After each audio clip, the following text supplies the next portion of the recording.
Let's talk about a new legislation that's coming out of New York State against landlords. The objective is, according to the state legislator and the governor, is to protect tenants, which is perfectly fine. They want to cap increases of no more than 3% a year on rent. That's not a problem either.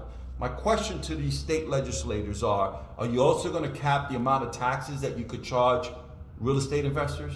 Are you also going to cap the amount of money you could charge on water and sewer charges? Are you also going to impose that same cap on the insurance companies that have increased our insurance policies by 42% over the last 2 years?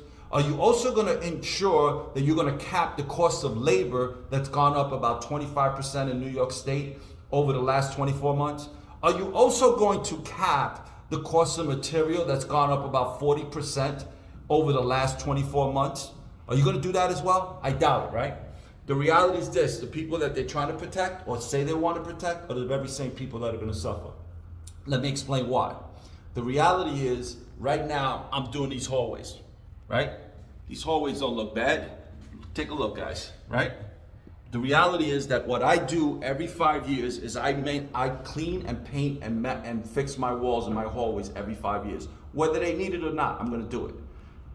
If this law passes, I can't afford to do that. It's going to get done every 10 years.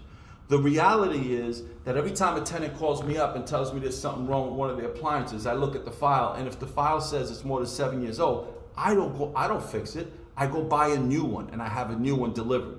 The reality is that if this law passes, I can't do that anymore. I can't afford it. They're going to get used appliances. The reality is that I have my buildings cleaned twice a week. If this law passes, buildings are going to get cleaned twice a month. The reality is that I have exterminators come to my properties every month. If this law passes, I could only afford to have the exterminator come every 4 months. The tenants will suffer just as much as the landlords. So this is not against or for any political party. It's just an informative video. Give me your thoughts below. Have a wonderful day.